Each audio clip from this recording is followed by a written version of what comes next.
I'm John Jenkins, MBE.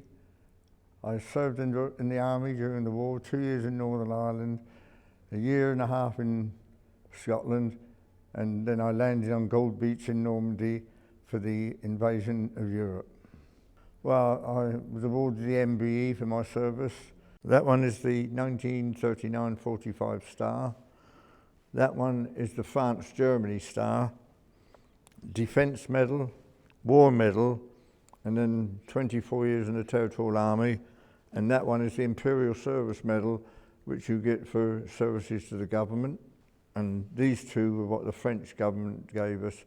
One's for the liberation of France, and the other one is for what they call the disembarkment, or the landing on the beaches.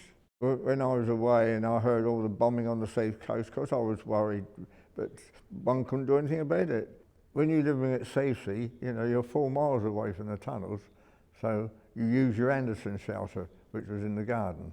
And also in the school by my wife was what they call brick shelters. These were surface shelters made of brick and concrete, which they could go in. So people who hadn't got an Anderson shelter would move into the playground of the school. I remember coming home on leave once and they were all craded into this shelter in the school playground in Albert Road. I do know that there was an opening in the hillside where one could get into the tunnels. When you were right down there, I should think it was pretty bomb-proof. Well, it proved it. I don't think there's any bombs ever penetrated there at all. I think it was quite bomb-proof.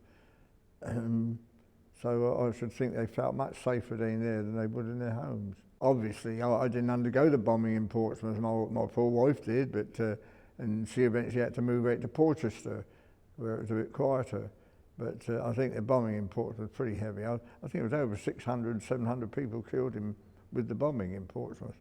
When I was in Northern Ireland, where I served there, one of the things that happened there was the arrival of the American troops. After my stint in Northern Ireland, I was in Northern Ireland nearly 2 years. I went over to Scotland. I was there as a sergeant instructor for quite some considerable time. Brought my wife up there to enjoy the Glasgow, because Glasgow was a very busy place, but one way and another. She couldn't believe that there were so many people and trams and buses going all over the place, obviously coming up from Portsmouth, which was absolutely dead after the bombing. So after being locked up in the camp, my particular unit then was put on a train, and we came all the way down from London to New Haven. We would march down to New Haven Quay onto a landing craft, and it was quite a long journey because we joined up with the mainstream, eventually got to Piccadilly Circus, and from there on we went across the channel and I landed on Gold Beach. We went up to a place called Bayeux, but the Germans had left that entirely intact. They hadn't touched it. The whole city of Bayeux was left. But what happened after that was that they dug in quite well into the rest of Normandy, and as you know, what our generals thought might be a 4 or 5 day battle ended up with nearly 2.5 months, the Battle of Normandy. If anyone who says he wasn't frightened is a liar, because it's because you're frightened.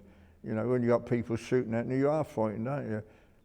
The thing is that a lot of people say, oh, what was this, what was that? But when you're a soldier, you only know what's going on practically 100 yards either side of you. The overall picture, you're not in it really.